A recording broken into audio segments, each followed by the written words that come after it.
The day has finally come. Max Verstappen has not won a race for the first time since Singapore 2023. And you know what's worse? I was going to say it's not.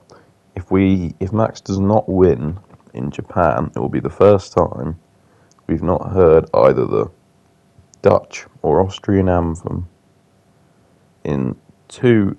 Actually, would we hear Austria if Checo wins? I don't know. But we've not heard the Dutch or Austrian anthem for the first time since 2021, and the first time we haven't heard the Dutch anthem consecutively. So as in 2 races without hearing it since Austria 22 when Leclerc won and Sainz had just won Silverstone. We're just used to Max dominance now, I suppose, but let's hope for some more challenge. I mean, there's hardly any points between Leclerc and Verstappen. Leclerc, if he had finished ahead of Sainz, would be leading the championship. So it's very, very interesting. But from what we've seen, Red Bull don't actually seem that dominant.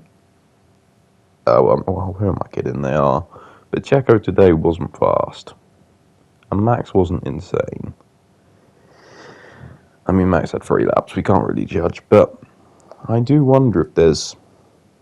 last year Singapore was the track where they were bad. I wonder if this year there's going to be a couple more on this RB20. It's going to be interesting to see.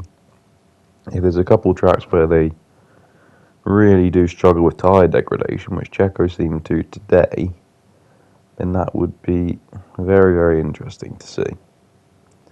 But yeah, Max Verstappen did DNF from the Grand Prix.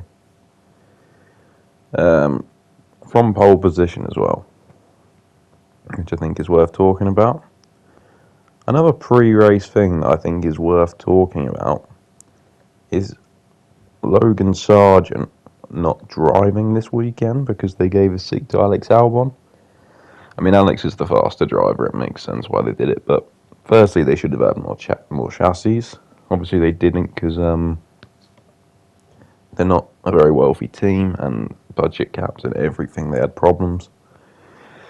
But it is unfortunate for Logan, and that will not have done his confidence much good. Albon didn't score points anyway, so they probably should have just let Sargent run the car, to be honest, in hindsight, but it is what it is. Hopefully, Logan will bounce back and get some points in Japan. You never know. Yeah, Ferrari ended up with a 1-2 with the Max DNF and a McLaren 3-4, so that was very, very interesting to see. And, Mercedes had a weekend to forget, didn't they? Double DNF. Alonso went punished for Russell's DNF because supposedly brake checked him. I don't really know about that, but supposedly he did. It did throw him off a bit, but I don't know. And that's put Fernando down to 8th, I believe, which has put Tsunoda and I think Stroll up, if I'm not mistaken.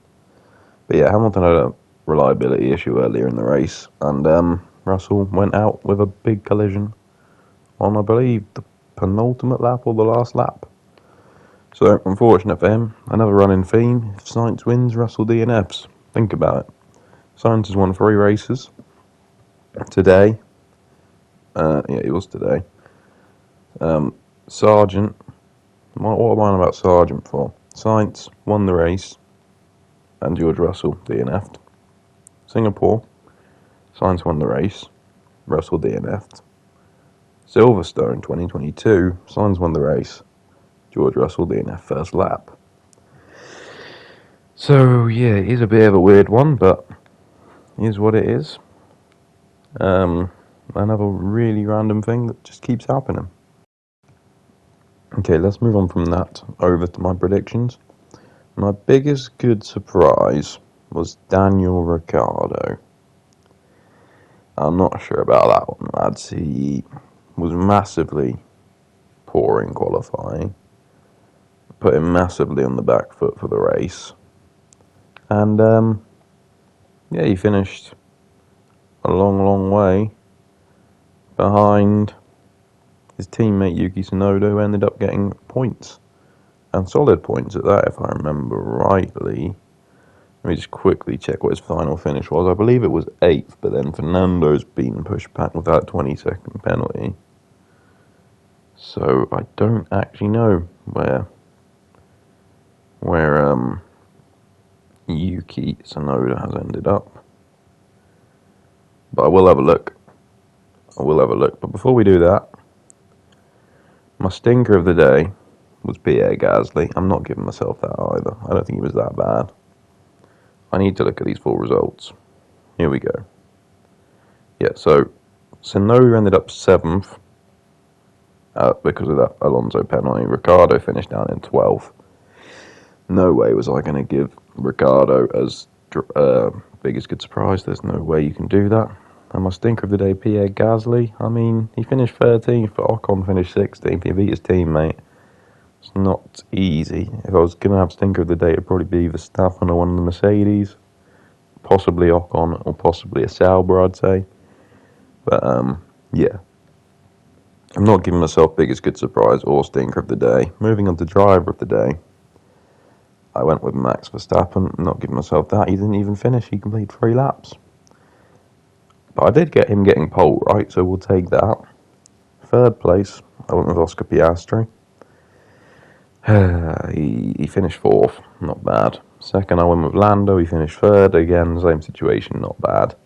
But I had Max Verstappen winning the race ahead of those two. Not the 2 Ferraris being ahead of them. So, it doesn't seem that good, really.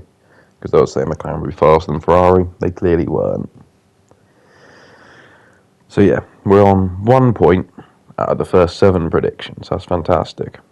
But the last one crazy prediction. I said Racing Bulls would outscore Mercedes. Mercedes had a double DNF, 0 points. Yuki came in with 6. I've got this one right. And the fact I've got this right compared to the other one is absolutely ridiculous. I don't really know how that's happened. But yeah. So Bahrain we got 3 out of 8. Saudi we got 2 out of 8. Australia we've got 2 out of 8. Let's improve for Japan. That is going to wrap this up. Thanks for watching and goodbye.